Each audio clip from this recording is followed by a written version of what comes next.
All right. The picture here was to get people interpreting and doing qualitative research, but uh, the context, I would say, of use of AI in qualitative research, I would frame it more broadly, that it's part of this change in knowledge work in professions, how different professions do their work and the ability of AI to do work faster, but maybe also better, and the risks involved in that. So we know that a lot of professions are changing. Companies are adjusting hiring. So there's new research showing that that the junior people have harder time. Companies that have invested more in AI hire less junior people and more senior people. And to be honest, if you study lawyers, all the lawyers are now using AI. So it used to be something that people were afraid of, that was problematic, and now the tools have advanced a lot.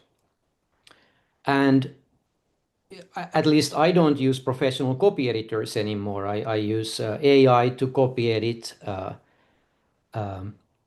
my articles. So there are challenges.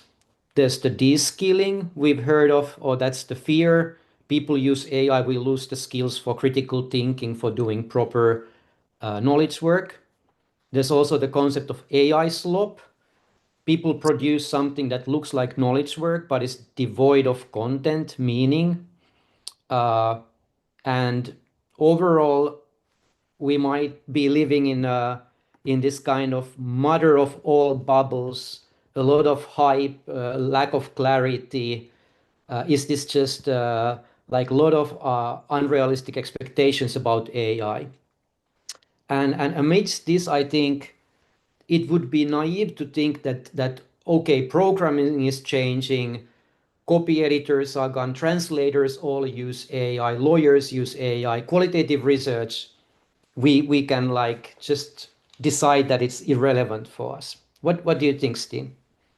Well, I think that that we as knowledge workers, we are also knowledge worker, and specifically we work with text, like a lot of the professions that Henri mentioned, and thus it becomes pertinent for us to also reflect upon what might this tool do for us? Can we use it? Can we not use it? In which context might it be useful for us? In which context might it be less relevant for us to use this particular tool?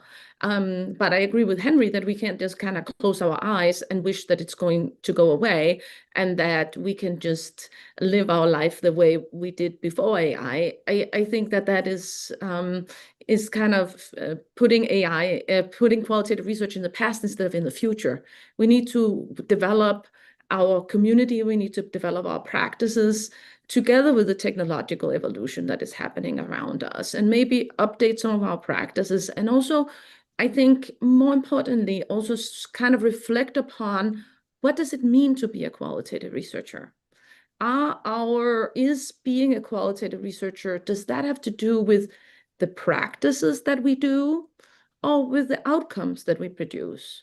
So are we qualitative researchers because we engage in open coding, because we identify themes in data using Atlas or NVivo, or are we qualitative researchers because we produce new theories that move our understanding of management and organizations forward, right? And I think that if you believe the latter, that we're qualitative researchers because of the things we produce, then AI becomes less of a threat to us and more of a tool that we can reflect upon. How might it help me as a scholar produce new theory that challenges our existing understanding of the world? If in contrast, we believe that, well, our identity as qualitative scholars lie within the practices of open coding and identifying themes in data, AI becomes more of a threat and changes more what it means to be a qualitative researcher. That sounds like a PhD thesis on identity work. I think it is. Basically, like somebody should pick that up and start interviewing us. Yeah, I know. I know. Who are we actually, right?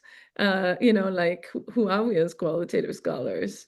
And so Yeah, I mean, there's been these recent developments. And Henry, what are you thinking about? What is happening these days in the way that the journals have been reacting to AI, and what's happening within our qualitative community in terms of the conversation around AI? I think if you look at how professions generally respond, it's not very surprising. There's been like a knee-jerk, not on my watch reaction, I think. Actually, it's consistent with how universities often responded that there's a ban on using ChatGPT. And if you look at the journal policies, they were initially like no use of AI at all, and now it's become slightly more permissive. But the journals are pretty much banning use of AI for anything apart from checking your spelling. And But why do you think that is? Like why are the journals doing that? yeah, I mean, I've talked with a lot of editors who are saying that AI is the future and we can't ban AI. It's like very problematic to ban it. But I think it's natural that when you don't know the impact of the technology, there's all these credible risks that people will just produce some nonsense and it would slip through the review process. I think reputational damage, scandals, I think that was the main concern. And Hmm. and to be honest, I think it might have been good to move slowly, right? Hmm. Do you see it changing? Is this also shared by you? I mean, yeah, I think I agree with you that I think the first reaction is just like, hey, like let's ban it because we need to stop and reflect on figure out what are we doing? And I think it happened to us as well in the classroom. Like how we know our students are using AI. Like how are we going to react to that? Are we going to allow them to use it? What does it mean for grading? What does it mean for what's a good assignment? What does it mean for learning? And I think you're right that journals immediately said, we cannot publish a paper that was completely AI generated. And then later on, people will reveal that. And what does it mean for us as a journal, as an academic community, and the damage that that can do to our credibility in the general public? I do think that everybody also at the major journals realize, as you said, that AI is the future. And we can't ban a tool the same way as when the computer was first introduced in the 1940s and 1950s, people were very concerned about the computer. And also many places tried to reject use of the computer because it was also seen as a substitute for humans. And when the computer was first introduced, it was seen as this giant brain that did a lot of things that we identified as being purely human. For example, calculation, right? It's difficult for us to understand now, but back in the 30s and the 40s, people thought that one of the defining characteristics of humans were their ability to calculate, because that set us apart from any other species. Nobody and no other animal was able to do calculations. So that was seen as this central human trait. And when the computer came along, it challenged that boundary between the human and the machine. That, oh my God, now we have this machine that do calculation. Does it mean it's human? And Mm, people also anthropomorphized the computer when it first came out and saw it as very human. But I think that none of us think about computers as particularly human today, right? I mean, we're all staring into one of them right now. And mm, I never think about my laptop as being particularly human-like, right? Not at all. And that's because I have drawn a different boundary between what is a machine and what is human. Like mm, nowadays, calculations and many of the things that the computers do for us is no longer seen as human trait. And I think that we need to redefine that boundary between human and machine as well in the age of AI. What is it that the machine can do, and what is it that it can't do, and what is it that still makes us uniquely human? And I think that we're going to redraw that boundary, and that is going to make us less afraid of this technology because it's going to make us realize that yes, it can do certain things, it can help us in certain ways, but there are also still a lot of tasks that are left for us to do. mm, And that also goes for qualitative research. There are things that maybe the AI can do for us, and then there's a lot of things it cannot do because it is not human and it is not reflective. to the extent that we are. And I think we need to have more faith in ourselves in that sense, faith in our own ability and in a sense, less faith in the technology that it can, we just need to see the technology as just a technology and not think about it as a human substitute. I think that oftentimes the current debate about AI, the problem becomes that people compare AI to a human. It says, can the AI do qualitative coding the same way as a human can do? And it cannot, right? Like it's not going to do it in exactly the same way as a human. So I just think that's a wrong question, right? What do you think about that, Henri? Yeah, I mean, you're more of a technology scholar than I am, but I was thinking when you were talking, I was thinking of this kind of we need to take a socio-technical approach, right? That no technology is like does anything by itself. It's the practices how we use. And I really like your point that if you take now the LLM and you kind of replace a lawyer or a qualitative researcher, the result is disastrous, right? And it's the same with like translators, that nobody would say that you can take a professional translator and replace that with Google Translate. But what has happened is that we all the translators use these software tools that are designed to speed up their work a lot and give different suggestions. I was thinking of, I mean, I'm old enough and to remember when microwaves were new thing. Like we were traveling in Germany and we got the microwave that we got back to Finland on the back of the car, and people were thinking that microwave would be a replacement for the oven, right? And that's terrible. Like you need to figure out how to use the microwave, and it will never replace the oven. You will not have a your pie will be a disaster. And trying cats was always a like a newspaper joke. But yeah, I think we need to think of how do we domesticate this technology to serve us. Yeah. By the I, way, I what do I you? completely resonate with me the microwave thing, right? That and nowadays, what do we use the microwave for? We realize it's very good at heating things, and that's primarily Mm. what we use it for, right? And the only button that people use on the microwave is the add 30-second button, right? Or the time button. They never use all of the other sophisticated buttons that are on the microwave because they realize that's not what it's good for. Mm. And that's the thing, right? We just need to figure out as a community, what is AI good for us as qualitative scholars, and what is it not good for? We need to figure out that kind of the same way as we figure out, well, the microwave oven, it's good at heating things, and that's actually very practical for us, and it speeds up and makes our life easier in our everyday life. Then can we think about AI the same way? Is there something that it can do for us that will help us become more efficient or better scholars and maybe able to do new things with qualitative research, instead of saying, can it substitute for us, or does it code like a human, right? I just think it's the wrong question that people are often asking. And I think a lot of the contestation within our community and debate has to do with that we're actually not asking the same question about what is the technology. I think we all agree that is not human. We all agree that it cannot code the same way human can, and it cannot come to the same conclusion as humans, right? But I think just because it's not human doesn't mean that it's not useful. And I think that the question then for us becomes, is it useful? And if so, what's it useful for, right? Mm. Mm. On the other hand, do you want to react to this news or press release from Microsoft from this June? I mean, I thought this was kind of like a stopping me for a second, that if these people are replaceable by AI, what's left for me?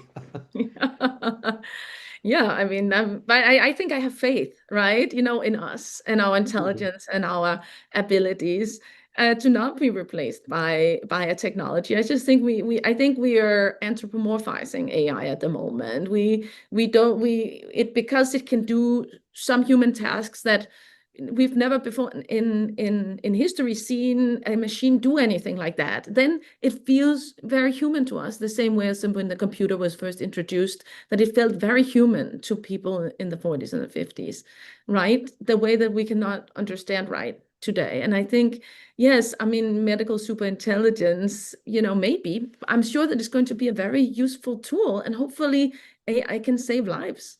And that's Mm, the most important thing, right?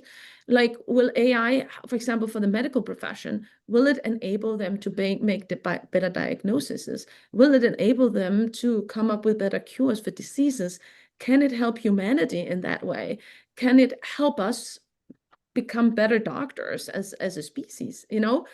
That is where we need to kind of keep our eyes right on that ball, and for us as well. Can it make us better qualitative researchers?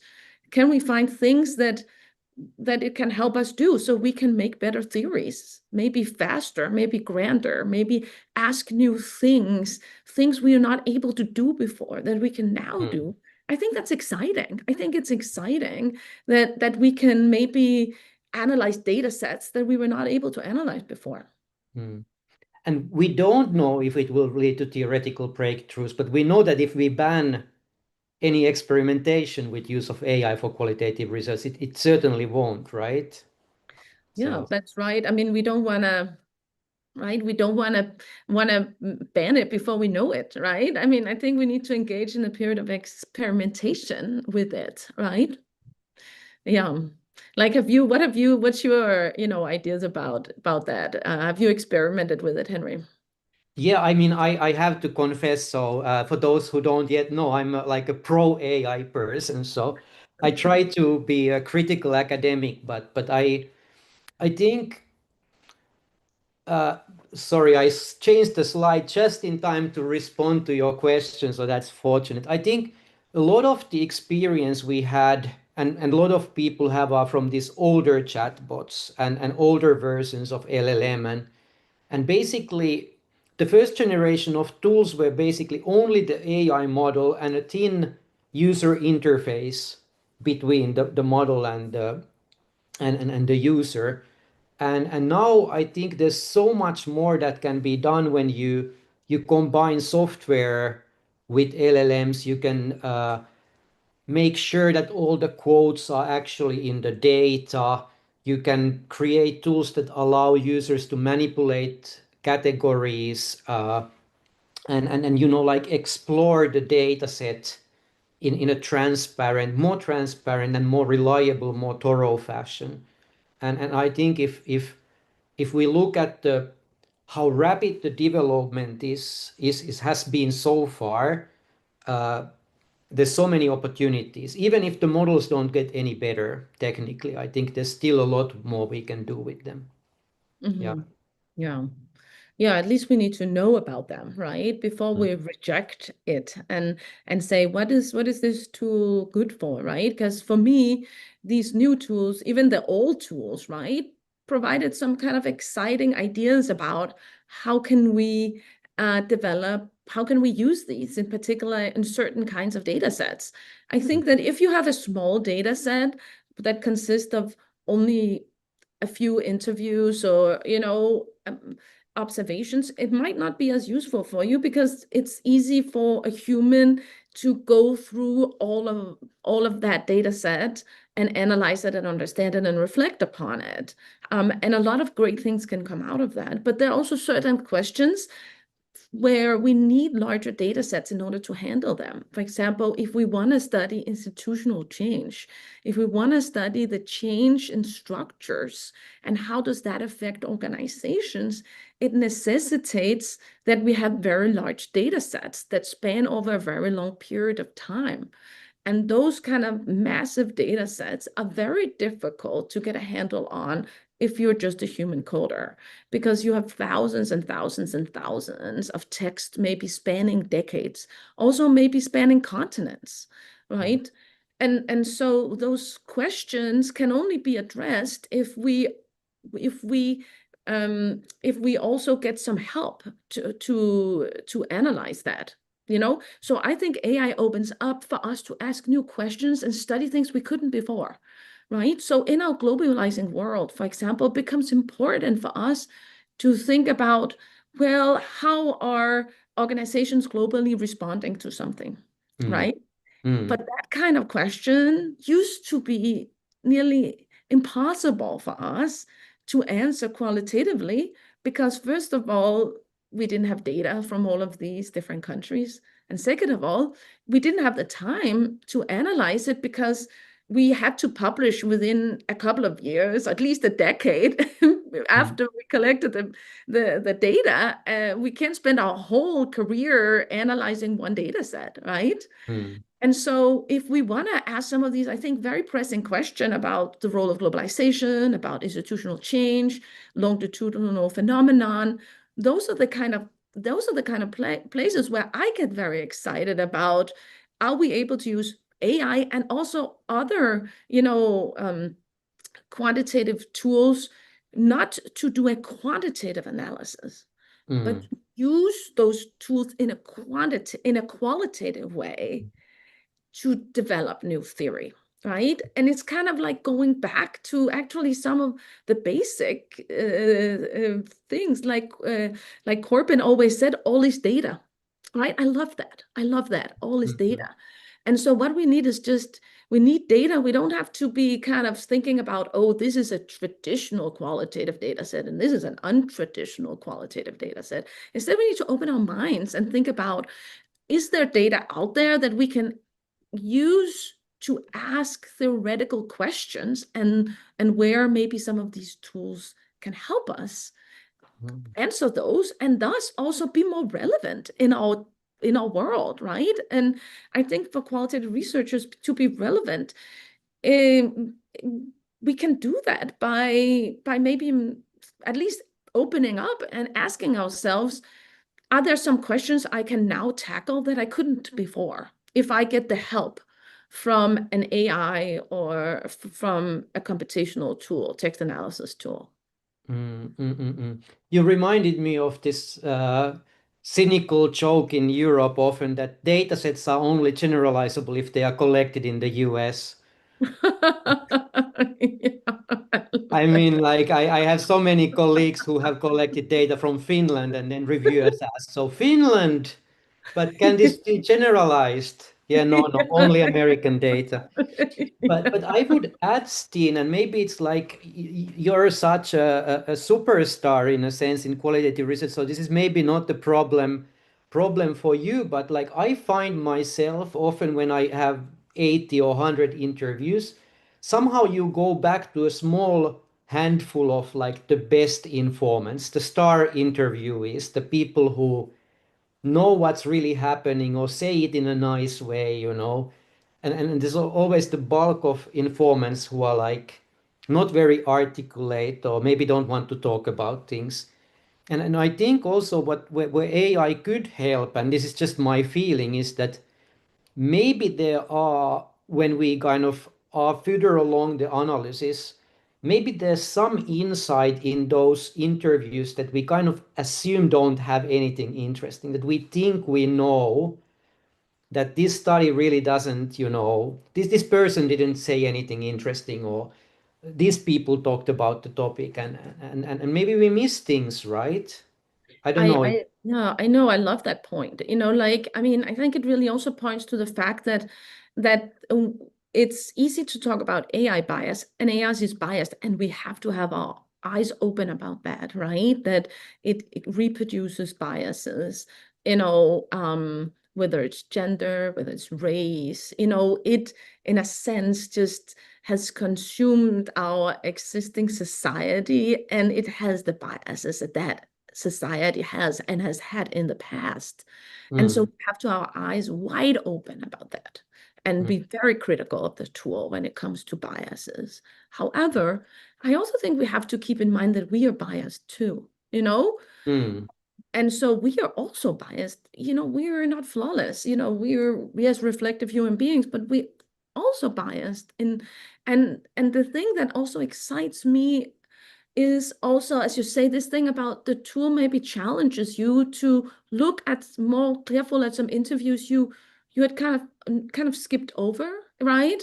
That you thought, that wasn't very interesting, and maybe that, and why maybe don't you think they were interesting? Maybe it's because they didn't kind of confirm your own assumption, right? Hmm. So we also humans, we know, have a big problem with confirmation bias.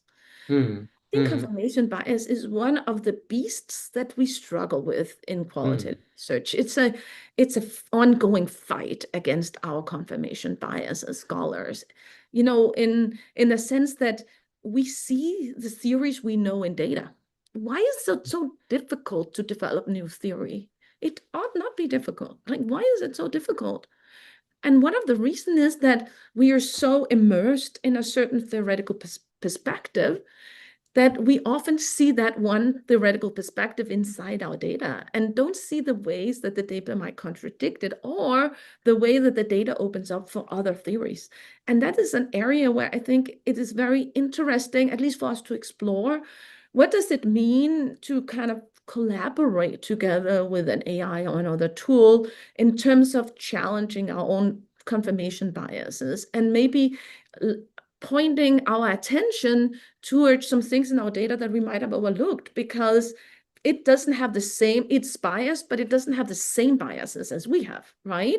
And in that way, maybe the human and the machine together can produce something that is better, because we can kind of challenge each other's biases, right? I also think that that AIs and other computational tools can can focus our attention over things that we might have overlooked, or point ourselves to puzzles in our data that we were not attentive to. Hmm. That's really nice. And I think this confirmation bias really speaks to me. And I would add to the bias is also this kind of limited ability to search for new perspectives. That how many times will we recode our data set, right? Like it's impossible, right? Nowadays, the data sets are so big. There's a very limited number of times you can go through all the interviews and code them. So Exactly. even if we don't, the AI won't speed up necessarily our research. I mean, I believe it will, but it might allow us to iterate more times the framing that we adopt. Yeah. Yeah. Yeah. And then I think when it speeds up, it also gives us more time. And that means that we'll maybe make, bigger papers, right? Mm, That's exciting. Like yeah. we can include more data. We can, for example, as you say, study many different countries instead of just one. We can be in many different sites. We can study organizations in many, look at our organization we are studying maybe in multiple different ways, because we're not so time constrained, or constrained by having a smaller data set, right? And so that opens up a lot of opportunities, as for theoretical innovations and for doing new things. Yeah. Yeah. And that doing new things and theoretical innovations gets us to the next topic that I believe firmly in. And this I think it comes from okay, I'm starting to forget names, but there's this general idea I think in sociology that new theories come from new methods, that you look at like the microsociology coming out of the ethnomethodological innovate or development of that method, and relational sociology basically coming out of social network methods. And uh, and and uh, we have, I think you have been also pushing the field ethnography as an approach, and then you can create new kind of theories by adopting new methodological perspectives. So uh, do you think that AI will actually lead to some type of new theorizing, or like if we shift the attention from doing what we've done better? Yeah. W- No, I very much think that it will lead us to have new theories, and to tackle a lot of new questions. And that doesn't mean that we have become quantitative scholars. I think that a lot of people are like, oh, if you use a computational tool, if you use an AI, you become quantitative and you need to test hypotheses or prove causality. And I just think that we need to, I'm very much kind of don't think we need to go in that realm. Actually, I think that qualitative research has so much to contribute beyond quantitative data, right? In a sense, when you think about it, then quantitative research is very limited in the kind of questions that they are able to answer, because there has to be kind of a one-sided causal relationship, and everything that is dynamic and interrelated can really not be studied with current day quantitative statistical methods. We simply don't have that statistical tool. Maybe it'll soon be invented. That would be a huge breakthrough. But as we speak, and especially at least in the management journals, we are not looking at dynamic systems from a quantitative perspective, but we can't do that qualitatively.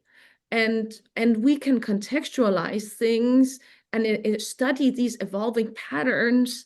And I think that is so important for us to embrace that and say, can we really contribute here? And I think these AI tools will help us do that, achieve that, kind of putting qualitative research even more prominently into the research landscape, and saying there are all these topics that we have not really been able to do because qualitative research has been bound by having fairly small data sets. And so I think once we are able to have larger data sets, we can take this approach also of thinking about studying dynamic systems, for example, structuration processes that are so essential for so many things in organizations, right? When you think about what goes on in organization, it's as one long structuration process that we can study qualitatively and that quantitative researchers cannot. And I think we can just make a much bigger contribution if we at least open our eyes and try and toy around with thinking, hey, what might these tools do for us? And might there be new things that we can explore about, for example, the relationship between agency and structure, about these global phenomenons, about longitudinal processes, all of these things that many of us really care deeply about, right? If you're interested in sustainability, you would be interested in how are different people within an organization looking at sustainability, and what are they doing, and how are these things shaping each other. And I think that if the AI can be used even for completely mundane tasks, such as summarizing a text, right? For me, that's something I've used AI for, just simply summarizing texts. Because when I have like 3,000, articles that I'm trying to understand, then I can't read through all of them. But if I can have a small summary of them, I can better understand where might I look for something that could be interesting and puzzling in the text. And so this is where I'm talking about AI as something we need to just think about. What is a practice that it can help us do? Like summarizing. It doesn't have to be completely exact or represent a human coder, but it can still be useful, right? Even if you have a large data set of interviews, maybe you'll start by having the AI summarize each of those interviews and just looking at that summary to get a feel for what's going on in these interviews before you dive into coding. It's a micro practice. It's useful. It will make you a better qualitative researcher. It's not replacing you, and it's not making you a quantitative scholar. Instead, I'm hoping these things will enhance our ability to become qualitative scholars. Yeah, that's a very good point. And actually, it's like I think the history of these computational methods have been that they've drawn mostly people from quantitative background. And actually, I remember many workshops or seminars there have been about AI and qualitative researchers, qualitative research. Half of the audience have been quant people who are like thinking that, oh, now I can start doing my quantitative research with textual data, and I can take over the qualitative side also with my LLM tools. I know. I mean, I have a lot of my colleagues ask me, Stine, aren't you afraid of this AI thing? Because it's going to just obliterate qualitative research. We're not going to have qualitative research anymore because we have AI. And I'm like, no, I'm not afraid of it. I want to embrace it. I don't think at all that it can replace us and do the things that we do well. Yeah. because it's also my impression, right, that a lot of people that just go with a very kind of unreflective approach to these tools, they produce work that is very descriptive, Hmm. not Hmm. theoretically interesting, right? Hmm. Or they just confirm existing theory.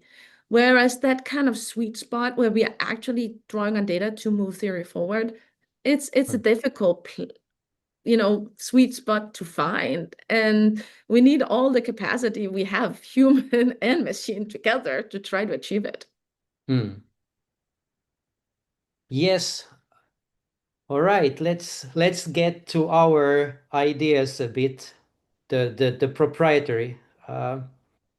So Stine, people have been using these tools, different tools, for a very long time, and it's not like large language models. The generative AI is the first set of technological tools in qualitative research. What's your take on this? Is something different now, or Well, what I can think we?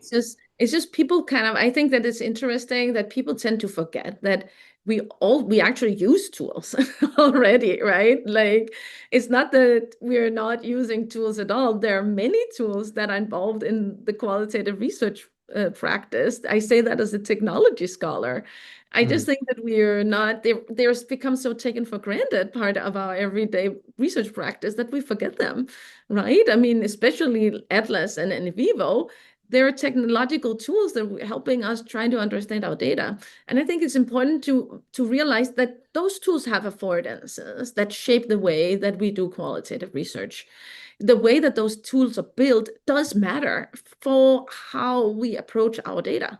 And I think and that we need to open our eyes to that as well. And reflecting on AI has actually opened my eyes more towards how does, for example, just tools like Atlas and NVivo shape our research practices, for example, by being structured very much around doing open coding and coding text in terms of themes.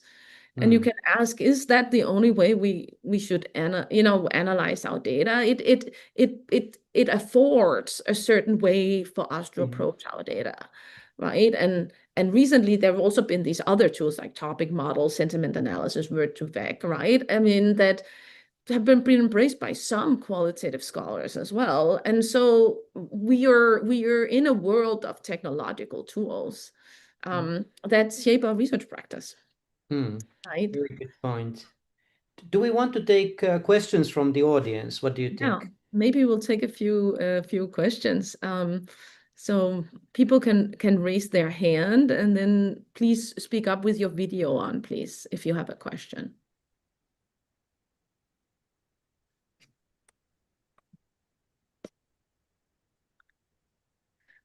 Okay, whilst people gathering thoughts, maybe I could ask a question. And it goes back to this earlier conversation about, the issue of adoption and whether AI is replacing or it becomes an additional tool in our arsenal. Um, but I feel perhaps you speaking from the position of somebody who is already experienced researcher, right, who can then benefit from using AI. Um, what about the junior scholars who perhaps just starting their journey with doing research? Because I recently was speaking with someone who, shared about his experience of using a lot of AI in writing papers, and then saying, yeah, but then I feel like I'm sort of losing my faculties, critical faculties of actually theorizing myself and writing myself. Um, do you have any advice and thoughts on, at what point and how much do you use AI, particularly as a junior scholar who is yet perhaps to build those kind of capabilities and faculties for, effective theorizing and framing and writing insights?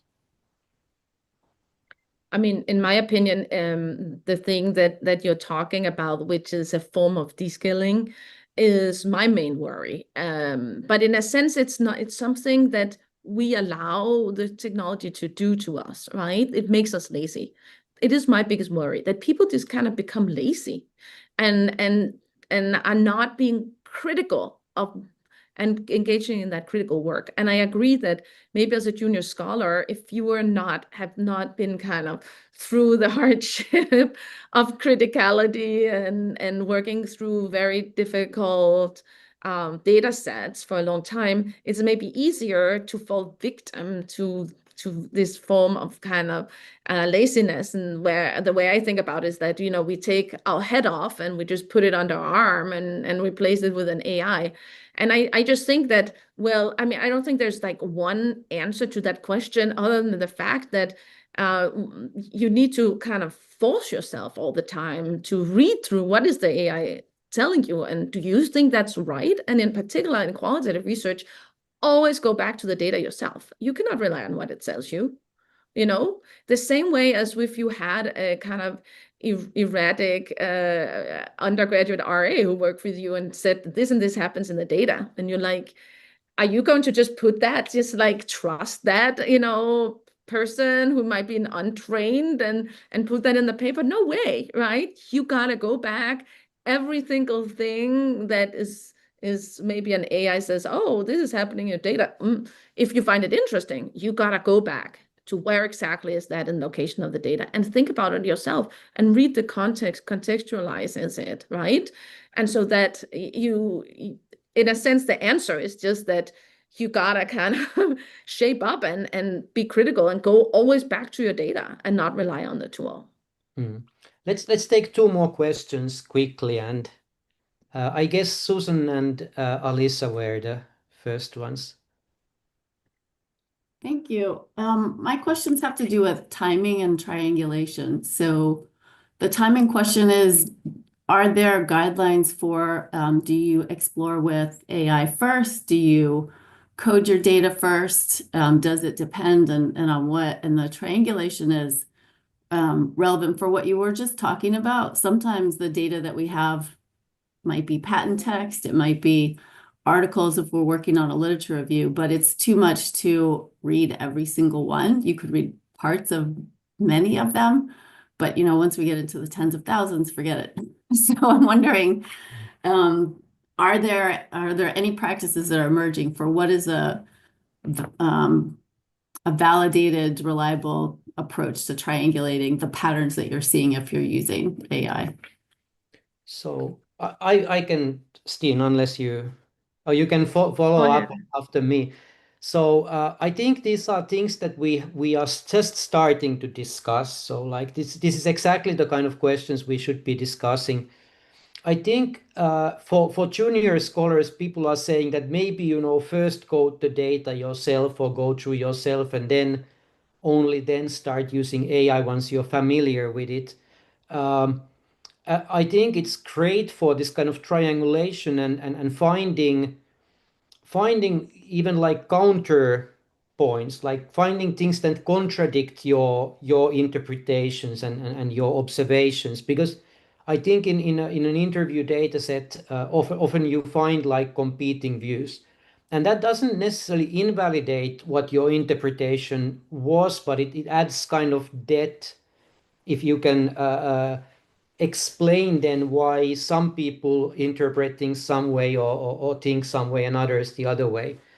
I've been thinking of now of using AI actually during the data collection, that oftentimes when we conducting interviews, it's kind of difficult to form an interpretation of what's interesting, what's new, and I've been thinking myself, should we be analyzing the interviews after every day of data collection to already kind of map out what the topics were and what the different informants say, so we could more quickly adapt the questions we ask, right? Because at least for me, sometimes it happens. I do 2 weeks of data collection, and then later I understand that, well, that was an interesting topic. Why didn't I focus on that more?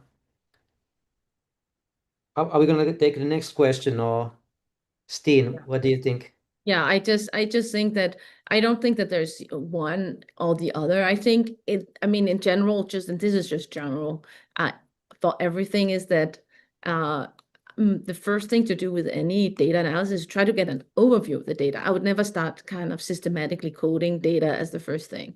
You first need to figure out, get an overview of it. That means like just reading through things, no coding, right? Or if your data set is very large, taking a small sample and looking specifically at that small sample. So you can, I would say like the practice would be take a small, if you have a very large data set, like you'd maybe choose a small data set, read that thoroughly yourself, and then you can also then use the AI to try to summarize each of these texts at the same time, right? And so, while it is summarizing, you're reading and you go to the summary, and the summaries, for example, would be able to give you an overview about what's really going on in the entire data set, right? But you've also been deep inside some of them, and to develop that kind of contextual understanding about what really happens inside of your data and what does it mean, right? So I'd say that early phase, right, is one of starting small for the human work, right? And then you can use an AI simultaneously to get an overview, right? We always want to start data analysis by figuring out what are the major things going on in the data, right? As Henri says, so we don't get lost in some detail that actually is not relevant. Let's have Alisa's question, and then we need to move on, I think, if we want to stay on schedule. I think so too. Oh, sorry, everyone. Well, thank you so much. And my question is, what specific AI have both of you been using to aid in your work? And especially considering sensitive data like interview transcripts, which do you feel best protect that sensitive information? Henri, you? Yeah, so I'm developing a tool myself that I will promote later, but I think the GDPR, at least for us Europeans, is very important. So our university has our own kind of GDPR compliant chatbot. It's not quite as good. Notebook LM, I think it's great for some things like verifying that you didn't miss anything from a set of interviews. If you have a corporate subscription to Google, that's GDPR compliant. But for most people, even the paid individual subscription, to my understanding, is not GDPR compliant.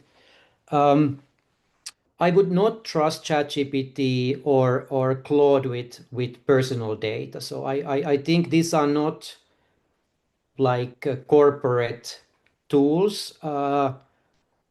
In contrast, Microsoft and Google are selling these to corporations, to law firms. I know that the UK government uses Notebook LM, and there I feel that like these people take cybersecurity very seriously, and Copilot is used by law firms.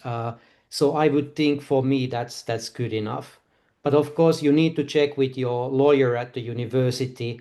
There needs to be a data processing agreement in most countries with the software providers. So there's all kinds of this administrative burden at this stage. Yeah. Hey, let's move on. Stine, you have some thoughts to share on how to use AI. Yeah, I mean, so first of all, we need to think about, what is its affordances? The same way as we need to reflect on when we use atlases and Vivo, what is actually the affordances of this tool, both in terms of what can it do to me, and also in terms of what is its limitations and how does it shape my research practice.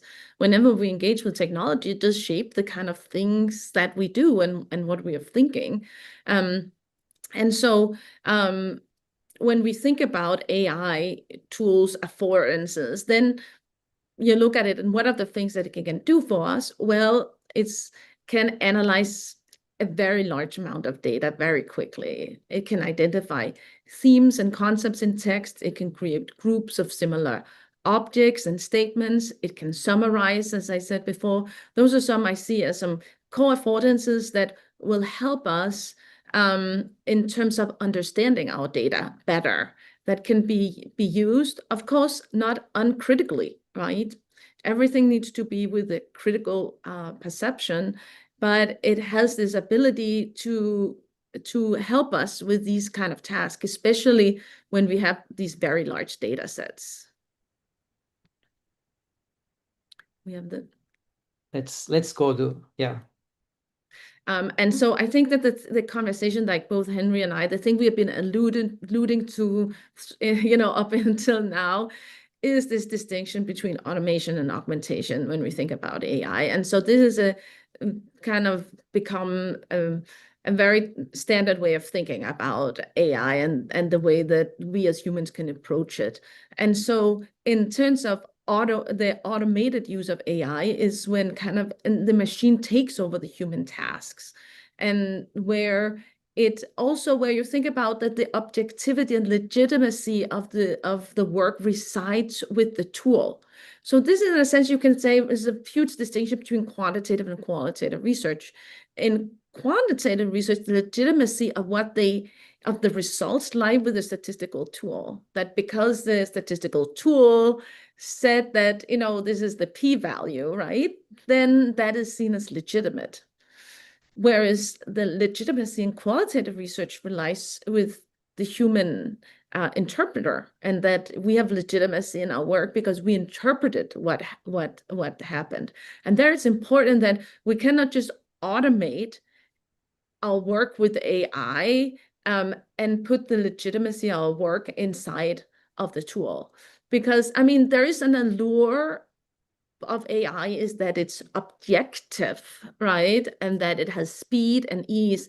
And I think that is where, as Ibret was referring to, it's easy to get kind of sucked into it. I think it's very easy to get sucked into AI and use it in this very automated way, where you're just simply you're just reproducing what the AI does uncritically without reflection, right? I think that the risk is huge with that kind of use of the tool, both in terms of its superficiality, also that your theory becomes descriptive and it can become biased in terms of the biases that the AI has.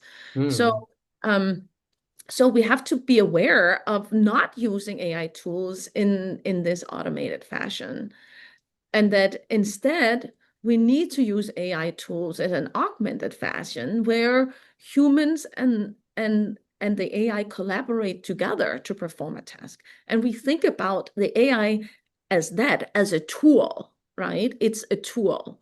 It's not a human, right? And thus the legitimacy of our work need to constantly reside with us. We provide the legitimacy of our work. And so everything that's in our paper, we need to be able to justify that. Like, why am I saying this? What is really happening in the data, right? So in an augmented use of AI, the legitimacy resides with us, right? And here, I think the upside is that there's this deeper and richer understanding of the data, that the AI will allow us to understand our data in a better way by, for example, as we were discussing before, confronting some of our own confirmation biases by presenting us, for example, with cases that we were not very aware of and that maybe contradict the thing that we would like to say, right? And the downside is that, yes, that is more time consuming. We can't just put our data into AI and get, a paper out on the other side, right? We need to still engage with that, with the work. As with the metaphor I used before, we need to keep our head, right, on our body and not have it underneath our arm, and work together and find ways in which the AI can actually augment the thing that we are doing. Is it like with this augmentation, I guess there's also this idea of quite interpretive approach to data, and it's in a way that the accuracy of the model is no longer important. It's the same thing that, like, if your co-author reads an interview, they might have a different interpretation, and that's not a problem, right? That your co-author interprets something differently is not that they are like flawed or your thinking is flawed, but by then resolving this contradiction and thinking like making a collective decision, what's really happening here is what really matters, and not the kind of the conformity. Exactly. Like, I think the interesting thing is exactly if you have one interpretation of the data and the AI provides you with a different interpretation of the data, wow, that, then it's pushing you, right, to think more carefully. Then you go and look at, it might say, it might provide examples of quotes in your text, and you go to look at them and say, is there anything to this? Is it right in its suggestion, or is it maybe wrong? And why did it come up with this idea? Like, why does it think that the thing it's pointing to is contradicting the interpretation that I have? And that, I think, it's always good to have people who challenge us, right? It's difficult to get people to read our work, to converse with us, so any tool that can help us, push us in our thinking, and whether it doesn't need that the interpretation needs to be right or wrong. There's also no specific truth. The important thing is that the tool can be used as a way that we enhance our thinking, and that we move beyond maybe our own biases and our own understanding in ways in which our work becomes more important and more reflective of what's actually going on in the data. Table. Yeah. Henri, do you have anything to say about the table? No, I think we can quickly move on. So we've been trying to think of what AI can do. It can do open and closed coding. It can form and assess categories of codes. It can create these narrative summaries. And really, like, whether you approach the AI as an automation device or automation tool that takes job away from you, or if you think in terms of augmentation and supporting you, these affordances look completely different, or at least very different, if not completely different. So this is, but maybe we move on to this. What is abduction? That's a big question, Henri. I mean, the thing that we'd like to say is that also, I think it's important to also reflect upon what is qualitative research really, right? That when we have, a lot of us have referred, at least I have, in my career so far, referred to the work that I did as inductive. But lately, a lot of people are challenging the notion that what we are doing is really induction, at least as the way it's understood in philosophy. And that actually, when we examine our research practices, our research practice has both inductive, abductive, and deductive elements. And I think people are maybe more familiar with induction and deduction, qua Henri's question. And what is abduction? So abduction, the abductive process is not something that lies in between induction and deduction. I think a lot of people often think that, and thus have confused about what abduction really is. But abduction is a different process where, instead of starting out, for example, in induction with identifying themes and aggregating them in your data, you search through your data kind of initially in a kind of broad way in order to identify an anomaly. And what is an anomaly, you might ask? An anomaly is something in your data that seems to contradict existing theory, right? So that is where the existing theory comes in, that you find something where you feel like, hey, I can't explain this from existing theory. For example, in my own work, an example that I like to give of that is, for example, when we are studying the emergence of the light cigarette category, and we were looking at what is the amount of tar and nicotine inside these light cigarettes. And light cigarettes were defined as having lower tar and nicotine than full-flavored cigarettes. But then we found that over time, the tar and nicotine levels of these light cigarettes increased also beyond the levels found in full flavor cigarettes. So all of a sudden you had these light cigarettes that had more tar and nicotine than full flavored cigarettes.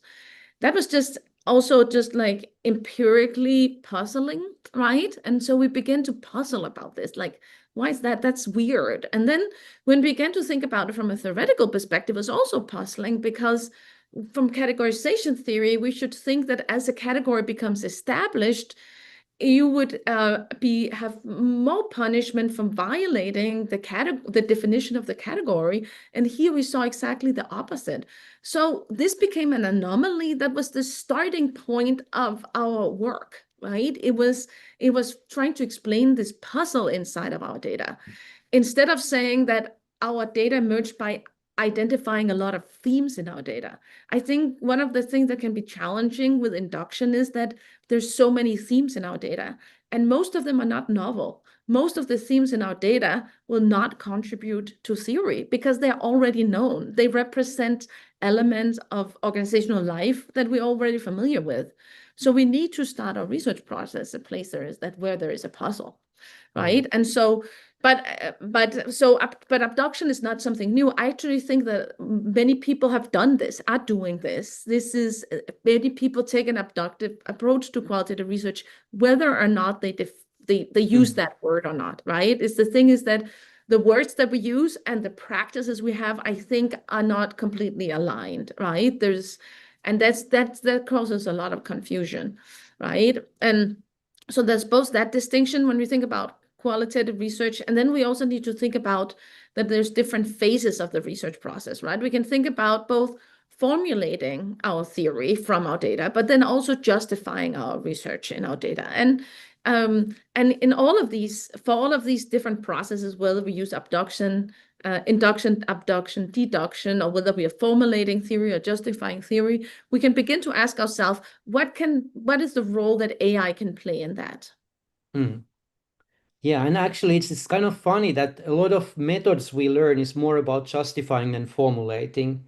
Like if you think of Choya method, it's really like a Choya method, for me at least, it's a way of displaying your data in a way that makes your argument feel justified and supported by data. It's not a way to come up with new theories necessarily, at least for me. I think to me, I found that there's confusion about that point. Is it a process or is it a justification, right?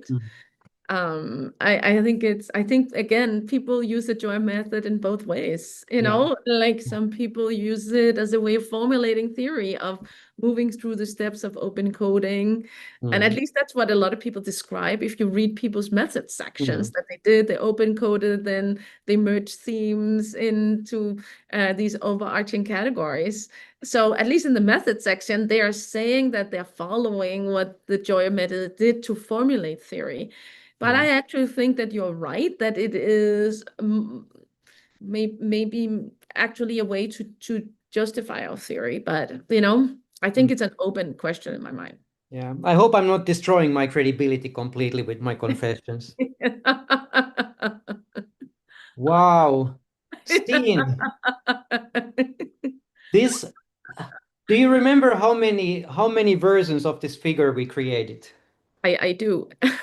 But people know me, then they know like I love figures and I do a lot of them and I iterate and I iterate and I iterate. So I mean this figure can look a little bit overwhelming, and Henri and I didn't want to go through every single detail in this.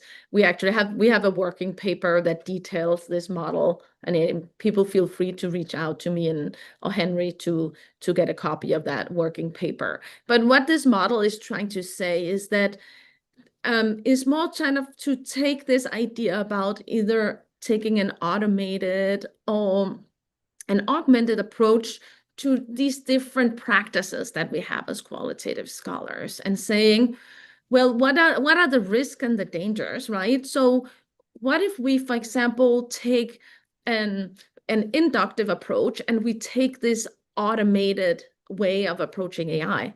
What happens? Well, what happens is that we end up with theory that's just very descriptive. I have myself reviewed and handled many papers that were like that where the authors identify themes in their data, for example, using a quantitative tool like topic modeling, for example. And this could also be done, right, with AI. The AI will identify themes in your data for you, and then you present those themes.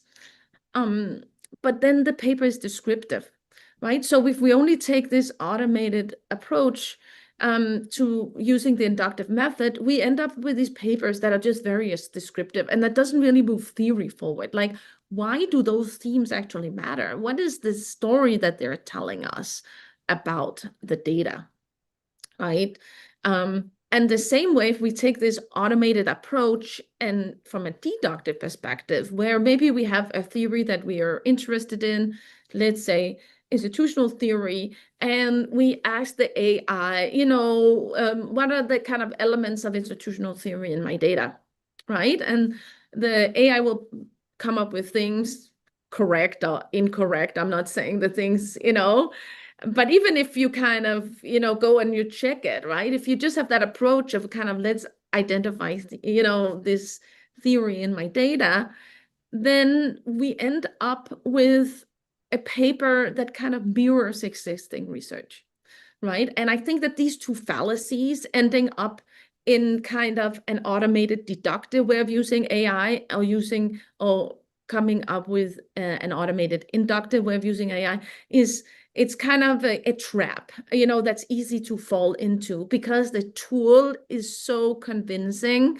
and it's so easy to use that I think, as Ibrat was saying, for a junior scholar, it's easy just to say, oh, like when I did this is qualitative research, I've identified themes in my data, I'm reporting them, that's a paper, instead of saying, is that a paper? Like, what does this, what are these themes? What does it mean, right? So it's easy to fall into those traps, right? What are you thinking, Henri, about those traps? Yeah, I think actually, and I've been discussing this with other people, that it's actually, you can even pre-AI, a lot of inexperienced scholars or people with average supervision, you can end up actually falling in the inductive trap or the deductive trap very easily. And I think the AI is only making it worse, right? But the kind of the naive grounded theory is this kind of automated induction, but instead of AI, you're the automation yourself, that you just like code things and group them, and voila, there's the findings that don't actually contribute to theory. Or we all have had these students who find a theory they like, and then they find that, oh, I was able to force fit my interviews into this theoretical language, and I find that this theory also applies to the context that I happen to be studying, and then it's like, good for you, that's not a PhD. I Yeah. agree. I think it's a big problem in qualitative research in general, the deductive and the inductive trap. I've been in those the situations myself of supervising or commenting on papers that were not using AI, but that still had had fallen into this trap. Especially if people also have a research identity, maybe saying I'm a scholar of. I see myself as a sustainability scholar and I collect a data set, but turns out the data set, the main thing that's interesting in data set maybe doesn't really have anything to do with sustainability. It turns out something else interesting is going on, but that other thing maybe has to do with technology evolution, but I'm not in the scholar of technology. A lot of people will try to force fit, their idea and approach into the data because they want to maintain that scholarly identity. And now they spend all this time collecting the data. They don't want to move in and create this other paper that's about something else. And I mean, that's very understandable. And I also know a lot of people get advice about you need to have a coherent identity. And so if you're a sustainability scholar, then all of a sudden you can't have this technology paper, like that's going to mess up your professional identity.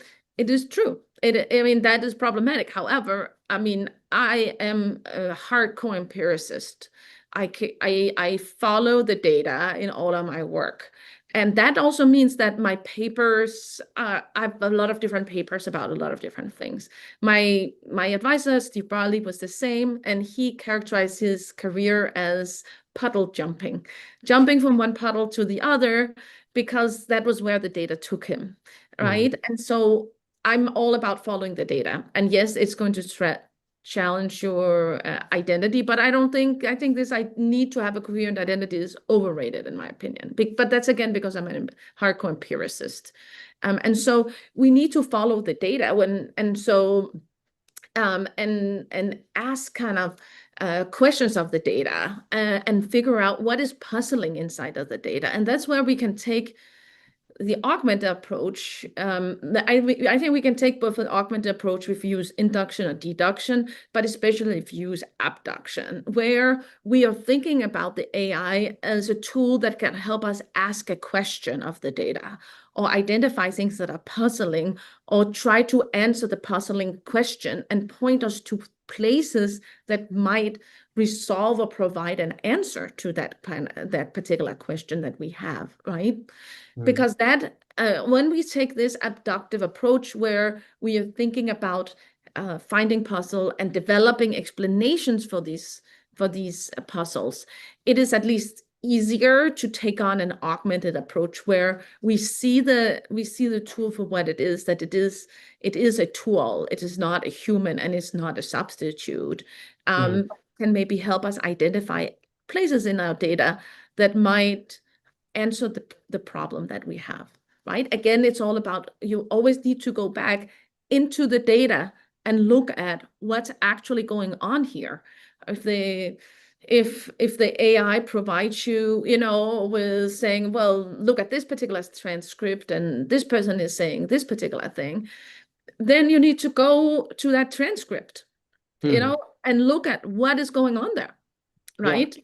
So, and that doesn't mean that you're not trusting the AI. You're not just relying on it. And it's wrong. It is wrong. Sometimes it's wrong. It also hallucinates. Yes, it does. Right. Yeah.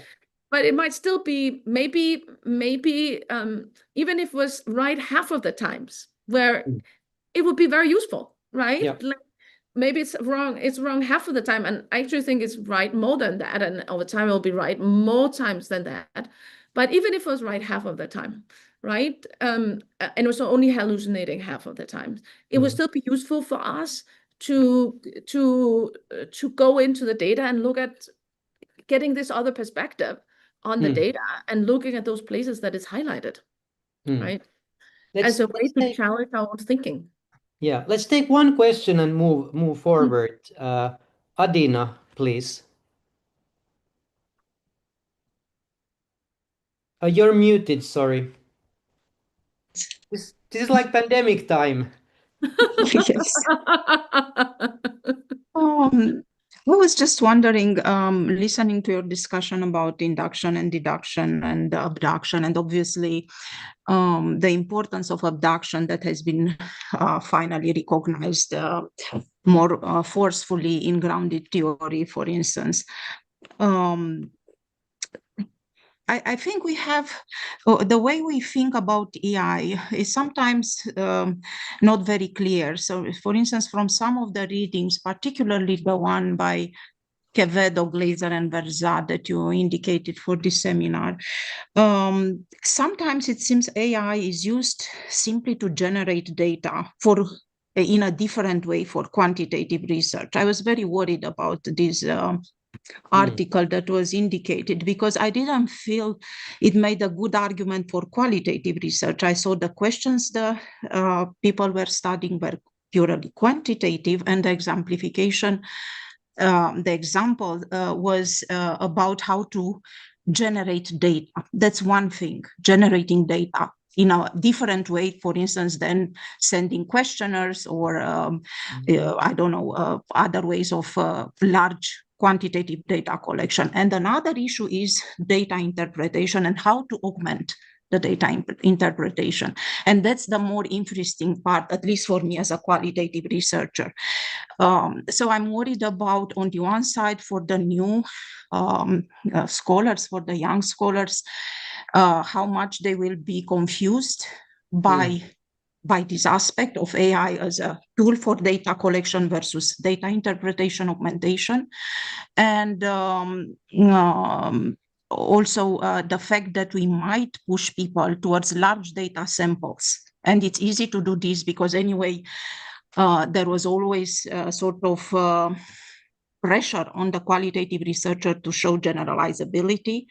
We went through it through the theoretic generalizability and explaining that we explain how questions and so on. But we always retained a certain autonomy in deciding the size of the sample. And that was the reasoning behind theoretic behind saying, well, I reached theoretic saturation, for instance, right? It's me as a qualitative researcher to justify when theoretic saturation has been reached and when I stop data collection. And now the pressure sometimes I feel would be for why don't you have larger data sets? And this comes from a quantitative lens, has nothing to do with data interpretation augmentation, but has simply to do with what type of question you have. For instance, the people here, Quevedo and so on, had a quantitative question that they for which they used AI to create a data sample. So it was not necessarily an augmentation of interpretation. So I feel this is something we will struggle while adopting AI. It was just a comment. Many questions there. I mean, when you say about using AI to create data, I would just want to say that I don't think we should use, I mean, there's been recently, right, people who are writing about using AI as subjects, right? So that the interviewee, in a sense, is the AI. I don't think that's very useful. Because why is it not useful? Because the AI reproduces things we already know, right? It is a representation of things in the past, right? And it is not representing a real life. So I do not think that a useful use of AI, and I would actually be fairly against it, is to use the AI as a method of data creation. You can say, can it be used for data identification? I mean, if you have, for example, let's say a very large archival data set to identify some interesting articles, places in that data set that are useful, I think that can be that can be very useful. Yeah, maybe it's a linguistic difference. What I'm saying exactly. Let's say you have a huge archival data set, and as the people exactly in this article were doing, right? They were asking what are the gender differences between, so what is the difference between men and women in the way they do impression management in their businesses, right? These entrepreneurs were eco entrepreneurs, and they used a lot of sentences in different places, right? Like Facebook and so on. And you have a huge database where they talk and you just want to analyze that, right? But the question itself was quantitative. You could have simply interviewed those people, those entrepreneurs. You could have sent surveys that you had reset questions, or you could use the archival data to extract, exactly as you say. So in this sense, the researchers wanted to use a different way of capturing what was, to my mind, a quantitative question, research question. But to generate data, in that sense, I said generate data, to extract a data set. But the interpretation is very, I mean, they didn't show anything about improving our thinking about the data or producing new theory, right? In the sense of interacting, exactly as you say here, with prior theory, deciding where the data should lead us, what is interesting, what is puzzling, what is that anomaly that we had not had in mind at the time zero of the research. I would say that, like, irrespective of AI or no AI, I think the choice of method always comes down to the research question you address, right? And if the question is how are men and women different, it doesn't really sound like a very good qualitative setting, because then you need some kind of systemic comparison, you want representativeness and so forth. But like if you want to identify different typical ways women and men do something, then that's like a bit more, because it's more like open-ended, and then the sampling and the counting doesn't become so important. Lydia, we let you ask a question in a second, right? I want to finish the presentation. I know you've been patiently keeping your virtual hand up. I've been working to develop kind of new set of tools, or a new tool for AI, and I think we do need new tools, and this is a very recent article. We should probably, if we had known about this article, we might have included in the suggested resources. And by the way, why we suggested that organizational research methods article is that it was simply one of the very few ones that exist. It's not an endorsement necessarily of identifying things from large data sets. But looking at these, this is just a part of the critique that Nguyen and Welch provide.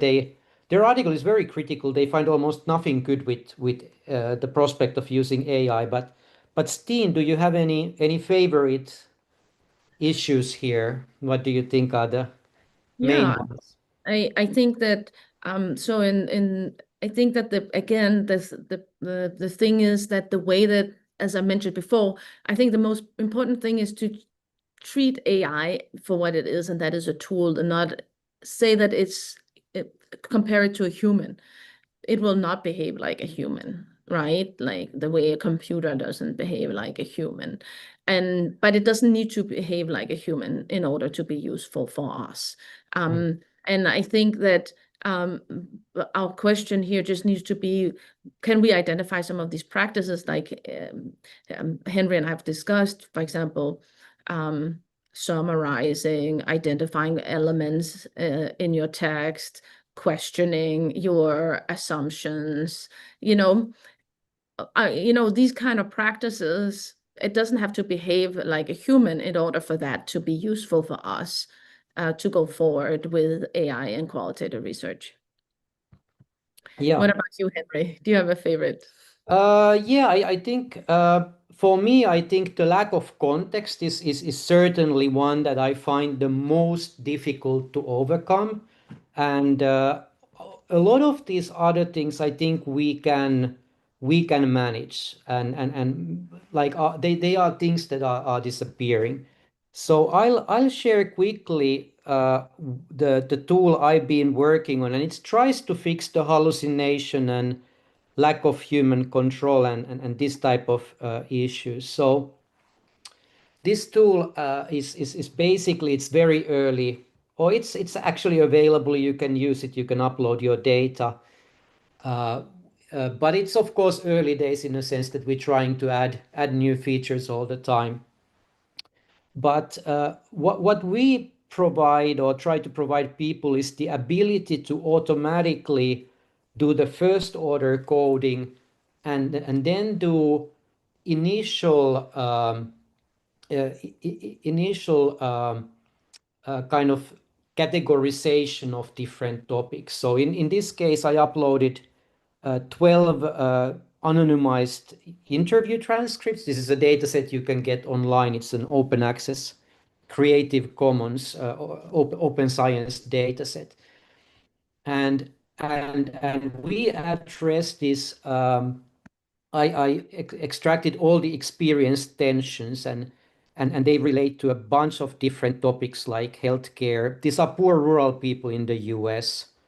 And we solved the transparency problem by allowing people to immediately see what is the quote that these different things, what quotes like underwrite this theme. So this particular person has a lot of different statements that relate to accessibility. They are probably disabled, and they found it very difficult uh, to kind of get along in their life. lives. And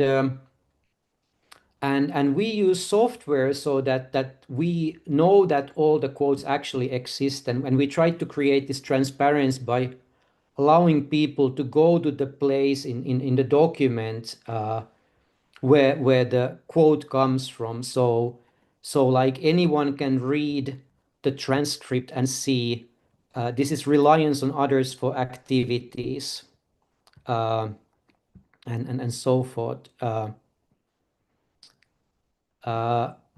and and and uh, and so on. This is categorized in a couple of different ways.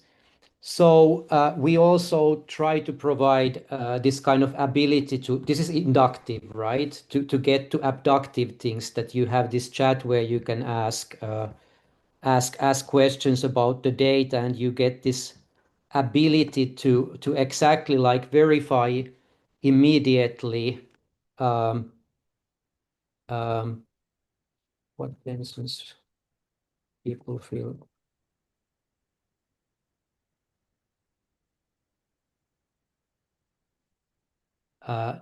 You can kind of get, yes, this is GDPR compliant. So we run, the data is in Sweden. So we try to address this privacy and GDPR compliance. And of course, one thing to note is that if you want to play by the rules, you need to ask your university to get a data processing agreement from us. So we'll provide that.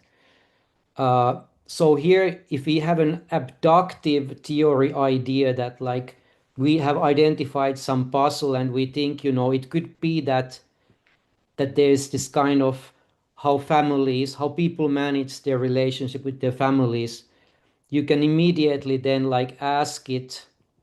And here we have, a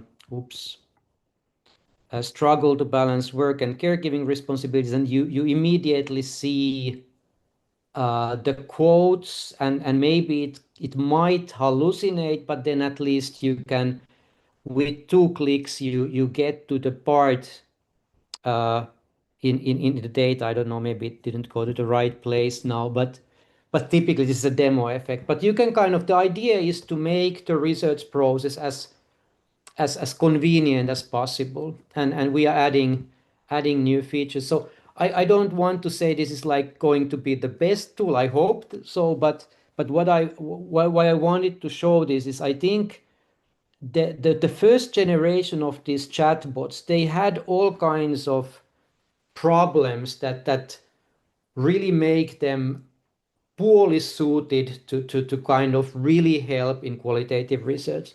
And I have to say that I used Atlas TI when the AI features came out, and I didn't see any value in that. And I recently tried it again, and it's still quite unusable. This idea that you would want to chat with your interviews, I just don't see it adding a lot of value.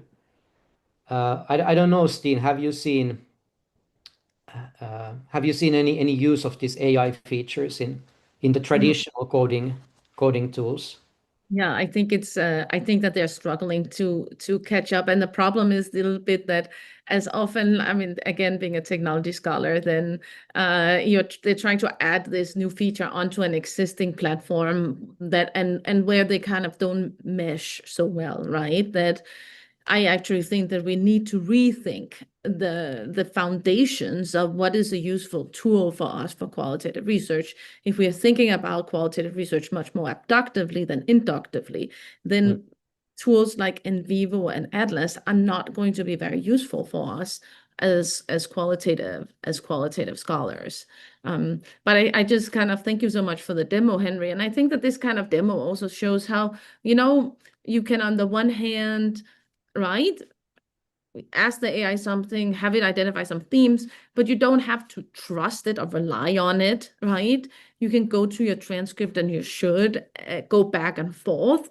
So, right, I actually think that the problem with these tools is often also that they become a little bit like drinking out of a water hose, right? There's like the AI will provide you with so many things that you don't really know where to start, right? And thus, and thus also I think that AI can also make you confused, right? The same way actually that I think that open coding often can make you very confused, because the open coding will often provide you with a lot of themes, most of which are not useful. And the AI, and that is why, you know, the AI cannot just be used as a substitute, because it will provide you a lot of different things, right? You know, like, you know, even to Henri's prompts, right? It's just like writing and just like, whew, you know, like I'm already tired, you know, having to deal with that. And thus you have to be, that's why you need yourself to be very targeted and in your use of what is it actually that I'm interested in here, right? You cannot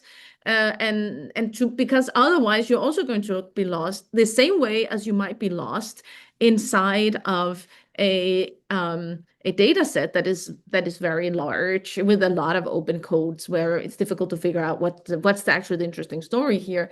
The AI can provide you a lot of different information that'll also make you confused. I mean, the same way as people who are using topic modeling. I see people also there get very confused, right? There's so many themes that are provided in the data, like what's actually useful and why does it matter? And that is why I think that we can use these, right, like demonstration, like Skimler, like Henri was saying, as a way to think about things, look at things in our data. But to write a good paper, we will need to be asking questions of it and figuring out, like, why is that actually important? Why is that interesting? And why might that be theoretically relevant? Thanks a lot. That's really cool. I'll share the next. So these are very good reflections, and I think like the thing is that we should come up as qualitative scholars. We should come up with new features, new things that address these things, like how not to get drowned, how not to drown in your data. Drowning in the data is actually something that already in the 70s, the qualitative research books and papers talked about. I think there's David Silverman, who was at somewhere in Boston, I think. He had this drowning in the kitchen sink metaphor for doing qualitative research. So some people were having trouble signing in. I think signing up does not work if you have a very strict cybersecurity setting. So we are going to fix that. But currently the database handles the authentication. That's like a third-party service to keep things as secure as possible. But because the signing in is handled by a different server from the website itself, sometimes this is an issue. We have a company with 3 people. All right. So hey, let's move forward from my demo. And I understand we exceeded the time reserved for us, but we also heard we can continue. Do you feel like continuing, Stine? Yeah, at least we can kind of wrap up, but I also understand like people feel free to leave if you if you have something else. But Henri and I can stay on for a little while and finish up the presentation here, right? Because I mean, what we really need to do, I think, as a community is to try to, instead of reject AI, then come up with some of these practices, right? New practices, right? And not tie our identity too much into the thing we did in the past. I believe I have confidence in us as qualitative scholars, that we are not qualitative scholars because we engage in very specific practices, let's say like open coding or generating overarching categories. That is not what makes us qualitative scholars.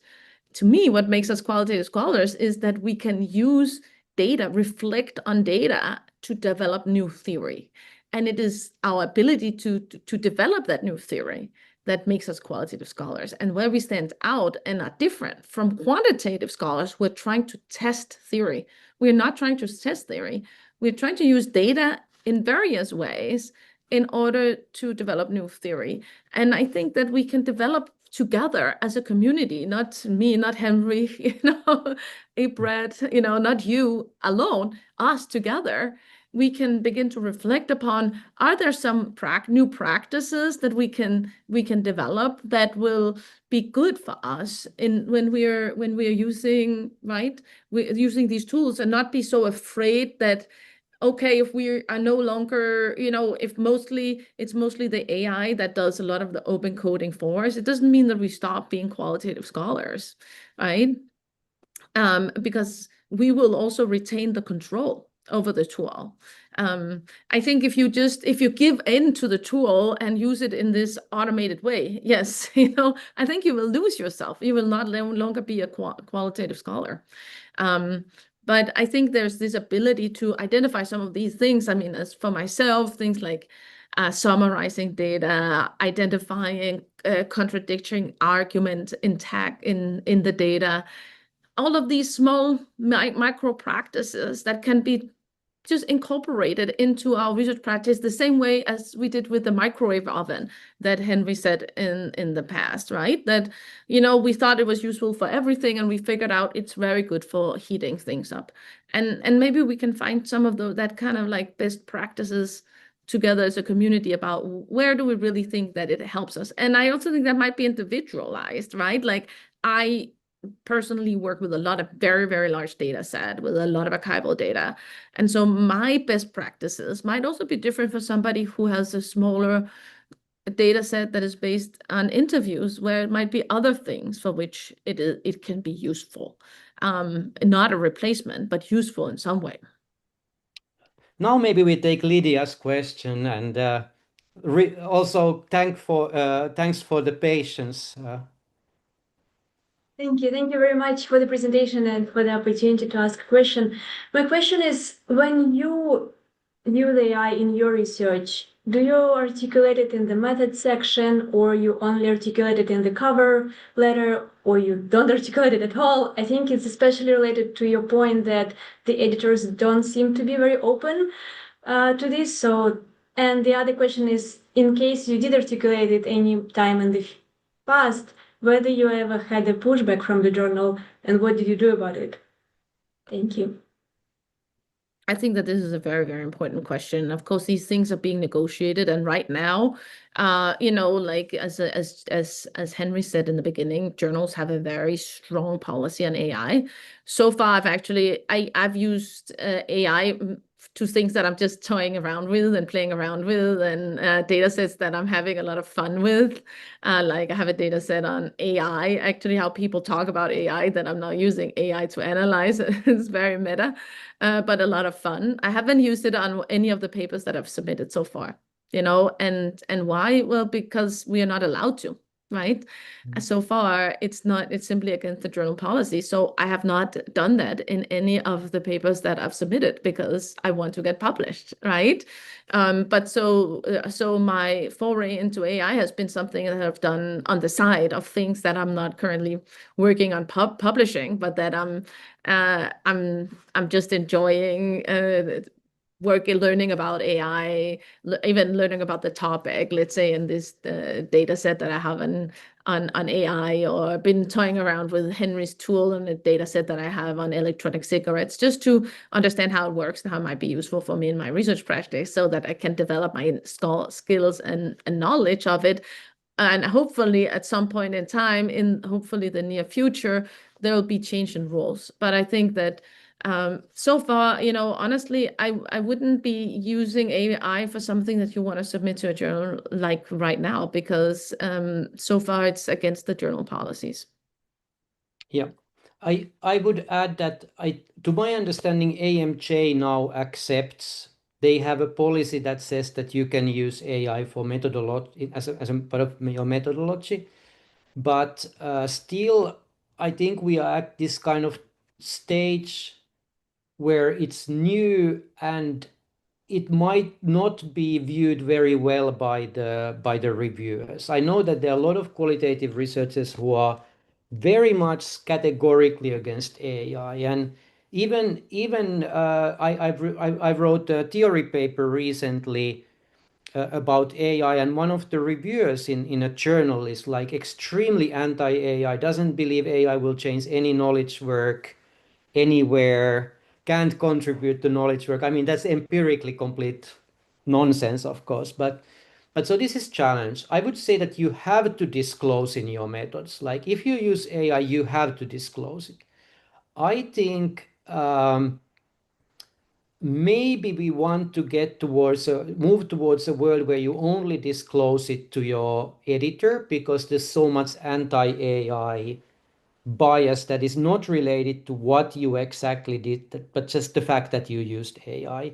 But as a pro AI person, I'm probably like one of the very few who think this way. Last thing I might want to say about this. So why am I developing a qualitative research tool if I don't believe that people are able to use it immediately? There's a lot of qualitative research that goes on in consulting, like really bad qualitative research that goes on when marketing people or HR people or consultants interview people, and I believe that everyone in organizations could benefit more from qualitative analysis, but it's been too time consuming to do properly. So like, for example, HR people don't really have the capacity to interview people about organizational change and do a proper inductive or abductive analysis of the results. So I'm hoping that in the future with AI also our expertise of how to conduct qualitative interviews, qualitative analysis, maybe even build theories inside organizations about phenomena that would actually help manage better. Yeah, Stine, did you have? Yeah, I mean, so I just think that we cannot change journal policies without having a discussion. Like, and we need to kind of start the discussion and figure out our thoughts about this. And I think this webinar is part of that, right? Starting a discussion and figuring out what do we think are good practices, what are bad practices, right? I think right now there is a no AI policy because they don't know what else to what other policy to have. And I think as a community we need to provide an alternative to that and say, here are some practices, good AI practices and bad AI practices, and hopefully together we can develop those through discussing what we believe are the pros and cons of AI.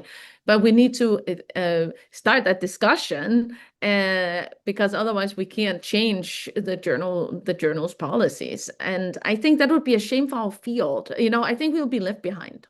Right. I think that we need to develop, we need to change as qualitative researchers. We can't just be stuck in the past and things that we have already done. It's maybe more convenient for us because we know that we are good at it. We publish that way, right? And so it's hard when there's technological change and we are confronted with a new tool. But as I see it, it's also this opportunity to actually make our field more relevant to many more questions. And in the broader research community, which I think is very exciting. Yeah, let's get Sri Lakshmi has a question. Hi, thank you so much. That was an amazing presentation. So I have a question first two questions based on the AI's influence. So one is, can we use AI in order to get our literature review section strengthened, because it can actually read far more articles than maybe I can sit and search and find. But I have also seen that when we ask AI for something, it kind of summarizes, which is not directly part of the paper, but it just connects dots from the previous researches based on my work. So I just want to know, like Stine actually told earlier that you use for summarizing and so on. So how much can we rely on the responses or the results that come out of AI? Because it just starts to make connections rather than giving something directly of the articles that we are supposed to, that we are asked them to summarize or ask more information about. Mm-hmm. I mean, there I think you can dive deeper, right, as you understand your research process more deeply. Maybe in the beginning you can ask it, right, to summarize in general, but as you dive into and know that you're more interested in something specific, Let's say that you are very interested in identity conflicts, right? Then you can begin to ask it to summarize things that are related to these identity conflicts, right? That's, for example, in the data set that I've been analyzing on AI, right? Like I've had it for each article say something about different things that I'm interested in. And that also means that I could then go and read those it pointed me back to those articles when it highlighted, oh, in this article, there's something that's very relevant to the thing you're interested in. I would go and read that particular article. And that was a very useful kind of back and forth, even if it wasn't completely exact, right? And I actually think it wasn't exact, but it was very good, you know? I actually think it's good at summarizing. Does it hallucinate?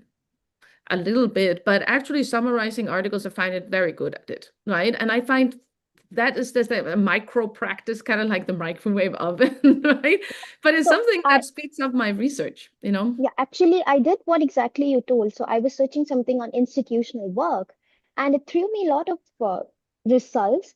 And then I had actually read a couple of papers, and I knew exactly what was in that. But then the results they gave was something which was not part of that article. So that was something which I was like, should I be trusting AI? Should I be trusting the results and responses that come out of these tools? So I was a bit doubtful. Yeah. How No, much I can mean, we you rely on shouldn't. that? I mean, you shouldn't trust it, you know? I mean, you should not, you know? It will also tell you things that are wrong, right? So you should not trust it. You should, I mean, but that doesn't mean you shouldn't use it, right? It's the same way as if I have an untrained undergraduate researcher had to help me, right? Do I trust, you know, like I find it useful for them to do work for me in my data, but do I trust them that everything they do is exact? No, you know, I double check it. So yes, so it provided an article on that was not relevant to institutional work. Yeah, you know, good for you that you went back. You were using AI augmentation in just that practice, right? You went back and you looked at what it suggested, and you were like, that was a bad suggestion, right? But this example just shows why we cannot automate. We cannot automate. We cannot just rely on the tool to do the work for us.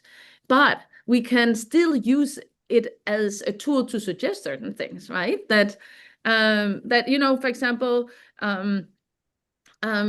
something that you might have overlooked, right? It could still have pointed you to things you might otherwise have overlooked and you had not seen.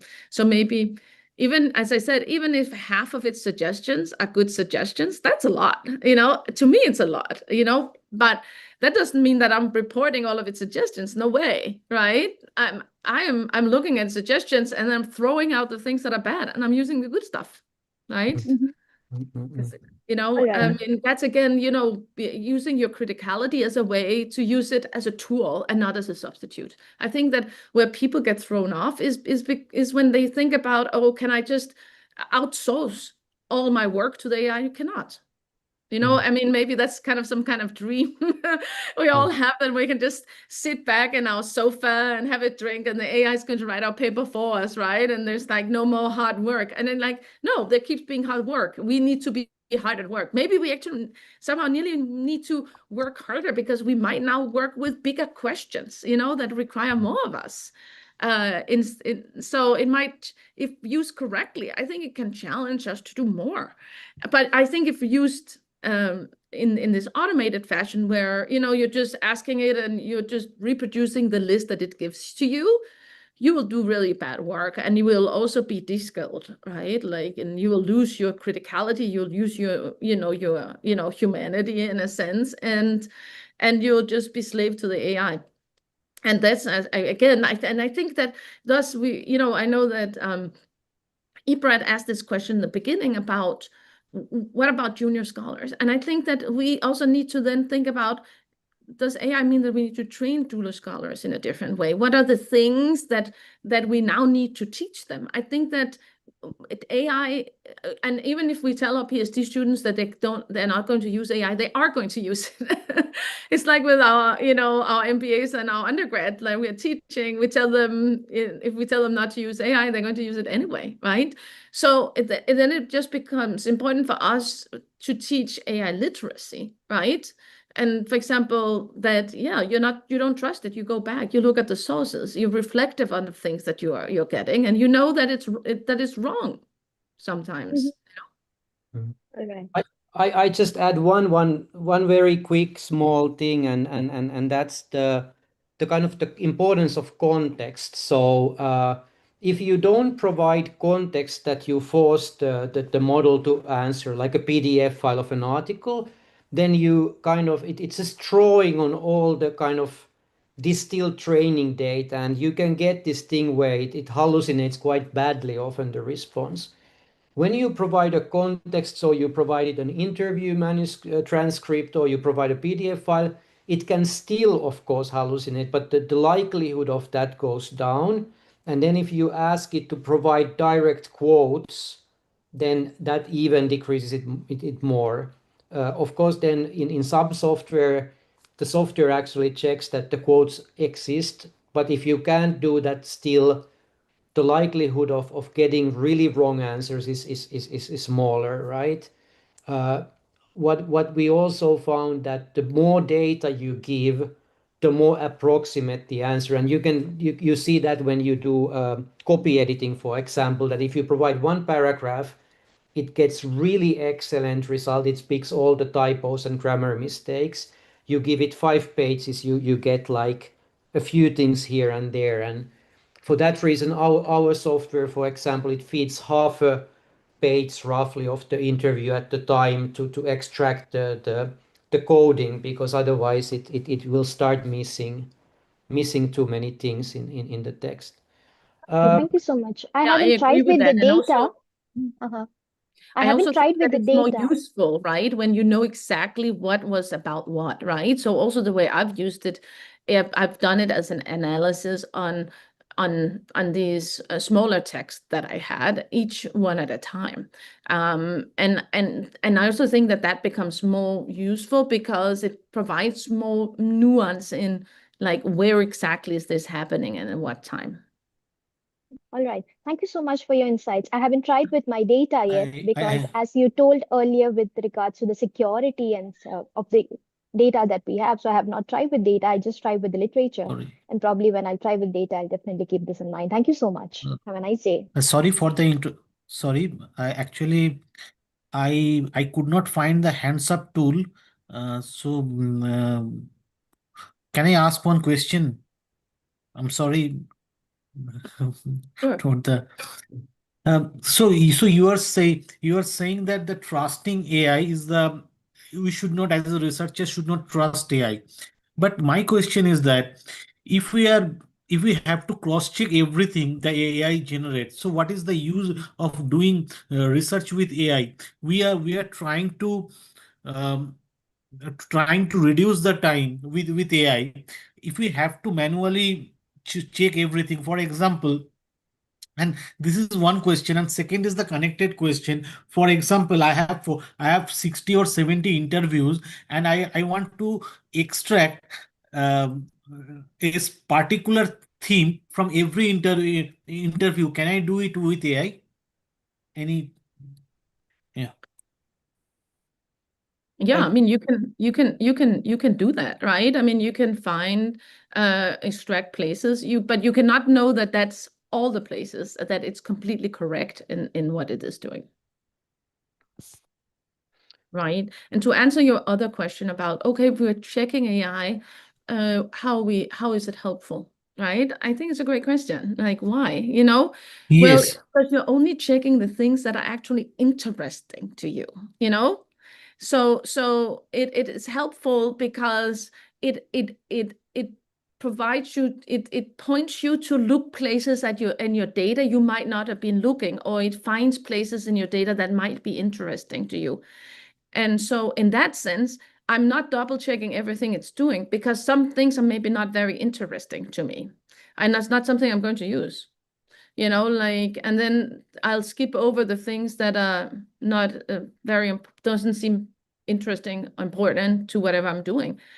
But then the things that I really get interested in, and that I think this is important, there I will double check, because in my opinion, in qualitative research, it's so easy to drown in the data, and it's difficult to find the things that are important. Most of our data is not important. In any given data set, most of the interview, even in interviews, which I think are more loaded with important things, in contrast to archival data, where the interesting things are much more scattered, right? Because they were produced in a different way. They were produced autonomously by the people and not by the researchers. They were not co-created. So even in co-created data, as interviews are, we'll still find that the things we end up being interested in the end is only a small part of the interview data, right? And so I think that AI can help us point to some of those places that are interesting in the data. And so then we don't have to check all of its work. Thank you very much. Should take Hi.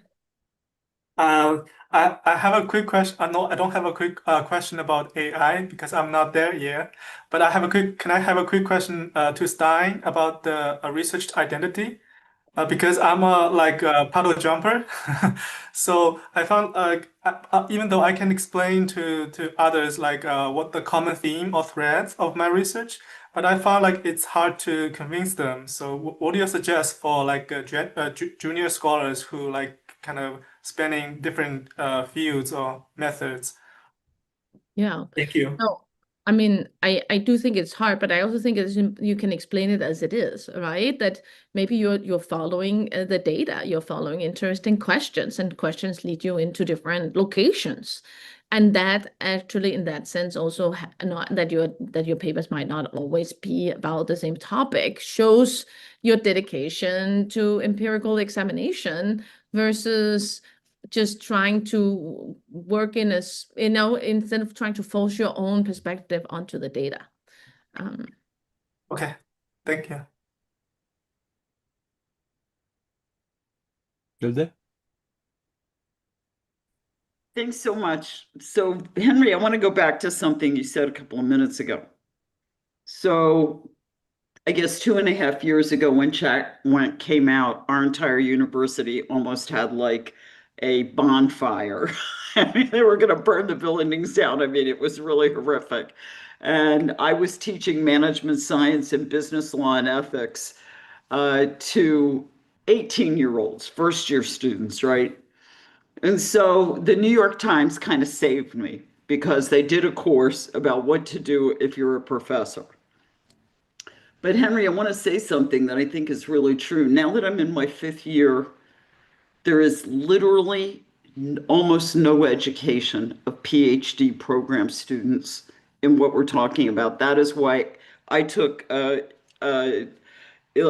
your note about today. I said it to everybody I know. I said, if we're smart, we're be on. I know 3 of these people from their papers. Just be on and learn something. I think we're having a lot of talking at the level we are now. People who are already publishing, people who are trying to publish. But what worries me more than anything is the people down the hall that are year 1, 2, and sometimes 3, who are not getting any training at all about what this is, how to use it, because I have accelerated by a year my graduation, not by letting it, and look, I'm a qualitative researcher. I'm in the midst of researching highly educated people in 4 fields that have really big protocols. I think I'd like to hear from both of you. What can we do to encourage the doctoral program owners, the deans, the professors, in not being afraid of this? Because today I've heard hallucination 1,000,000 times. I've got to tell you, I've trained some of my stuff to do the basics so I can go do the qualitative work that takes time. So I really appreciate your thoughts on this. Thank you. No, I mean, I agree with you that we need to take this very serious and do it now. And that's also one of the reasons why we suggested this webinar, right? And I think what to do, the people who organize PhD programs, I think we can all need to go and talk to them and try to convince people to say, hey, don't close your eyes, open your eyes to this tool and start figuring out what is it that we can use it for and what can we not use it for? Like, what are good practices, what are not good practices? And also, I think the key thing is that the PhD students and the junior faculty, they're growing up with these tools. They will use them, so there's no saying don't use them. They will use them. So it's better for us as they have the same practice in my classroom. I say use AI. I use AI as much as you will in my classroom, but I expect more from you now, because now you have a tool. And thus my expectations have gone up from a few years ago when people couldn't use AI. So now, I'll have higher demands on you. And I think with PhD students, we need to talk to them about the things we have been talking about today, also about criticality, critical thinking, checking the AI, understanding what is important, right? Not using the AI in an automated way. Make sure that it's a tool that is augmenting your work. But think about what are the small tasks that it can do for you that is actually very helpful. Yeah. Yeah, I have turned to the point where I have literally said to people who have been here 15, 25 years, there are three people. I will put their names in the chat. I don't want to do that online. And I went to all three of them. I took all three of their courses. A lot of people here were angry at me, but my supervisor, God bless her, let me say that. She said, Tildy, I think you're right, and keep doing the courses. I paid for them myself. I'm not on a doctoral contract. I paid with my own money. And that doesn't mean I can use them in my thesis. It doesn't mean I can do whatever I want. It just means that at least I have some sense of what's right and wrong. And really am being, it was funny, Todd, who keeps sharing, he and I should get together and have a child. I really believe that this could majorly make a difference in the work that we produce, exactly for what you and Henri are saying. I want to make my own diagram. Thank you so much for this important comment. And first of all, from a positive perspective, I think like lots of PhD programs have started talking about transferable skills, and like if business schools cannot figure out how to use AI in knowledge work in a responsible way in our own context, I think this is like we should sell this as a transferable skill that whatever these people end up doing, knowing how to use in challenging knowledge work, these AI tools is valuable and important and something we should try to figure out. The diagnosis I have is that this gets very close to the core of people's identity. Not for everyone, but I know that in almost every university there's somebody who hates AI, like from the depths of their heart. And in our university, we had just a seminar presentation of why you should do organic writing without AI and how important it is to remove AI from your writing. And this was a senior professor who has a lifetime appointment, no need to publish anything anymore if they don't feel like it. So they can, just go all hobby on their writing.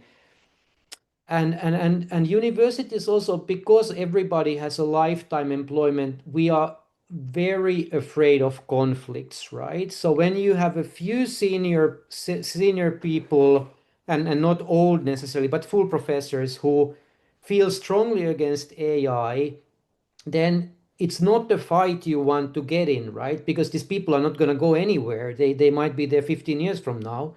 So like everybody is just like rolling along and waiting, if things take shape. And my we are trying to do a bit. I think we have to give people time, but it needs to be, I think, from education perspective that we prepare people for work. We know the job market is not great. if we're not providing the tools to use AI to this kind of AI native generation, don't teach that. I think we are doing a huge disservice. But that's just my take.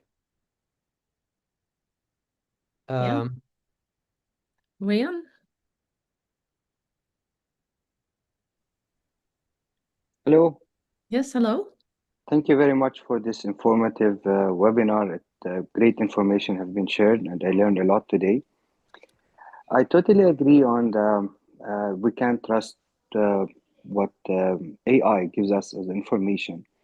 I had several experiences with it. It was leading me to a wrong, wrong information. My question here is if you've tried to use custom GPT to have more focused kind of discussion with AI tools, and if that was helpful.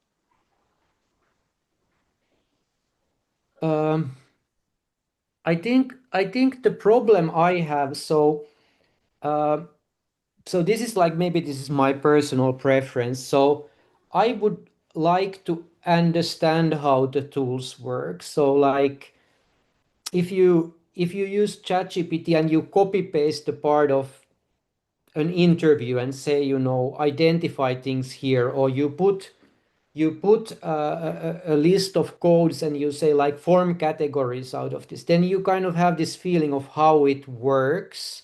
So at least like what's the input output, you get the feel. With custom GPTs, I find the problem for me is that these are kind of products that I don't necessarily know exactly how they work. So the principle for me would be that like manage the context of what is the information that the LLM receives when it answers your prompt, and you can do that in many ways. So people are mentioning Notebook LM. I think it's a great tool also, and in that case you can upload up to, I think in the paid version, up to 100 PDFs, and it will find the paragraphs that relate most strongly to your question and answer your question based on those paragraphs of text. The only problem I have with Notebook LM is that there's some kind of unknown bias of how the search algorithm works. So if you have a lot of documents that contain relevant information, you don't really know why it picked some parts of some documents and not other documents. So it's not comprehensive in a sense, but yeah, I hope I answered your question. That's also, I mean, the work that I've done, I've also, made sure that I analyzed, in my case, it was text, right? Document per document per document. So that I know that it went through all of them and treated all of them equally and wasn't like cherry picking and I think that to me, that is a kind of like I'm kind of agree with Henri there. I mean, I like this systematic approach. I like to know, so okay, what's happening inside this interview, that interview, this I find that more useful because it gives me a more specific, then in that sense the tools become useful for me to understanding that particular text, for example, a press release or a newspaper article, what's actually going on in that. I can ask like what's happening inside this one, right?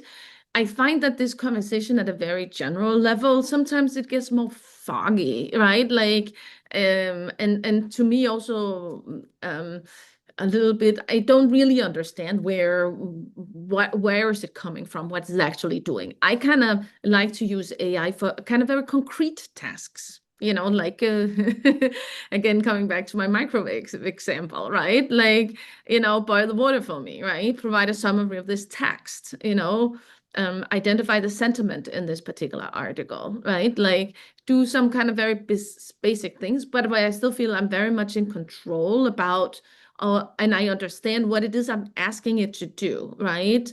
Whereas I think, if you uploading just all of your articles and having kind of very general conversation, maybe it can be useful for you to reflect and discover new things about it. I think maybe as a very first step, and I think when you go deeper into it, and have more specific understandings, you will need to go kind of text by text by text, interview by interview by interview, and dive much more specifically in understanding what's happening inside each of those texts that you have, you know. Like I've also been playing around with you know, using Excel. I have a weakness for Excel, and the macro, just having an AI macro in Excel, and then uploading all of my texts into different fields. So each field is a text, and then I can ask, you know, a question, and I'll get answers in different columns. So I ask different questions, and then each column I get answers about what's happening inside of that, each of those texts. And I find that extremely useful, right?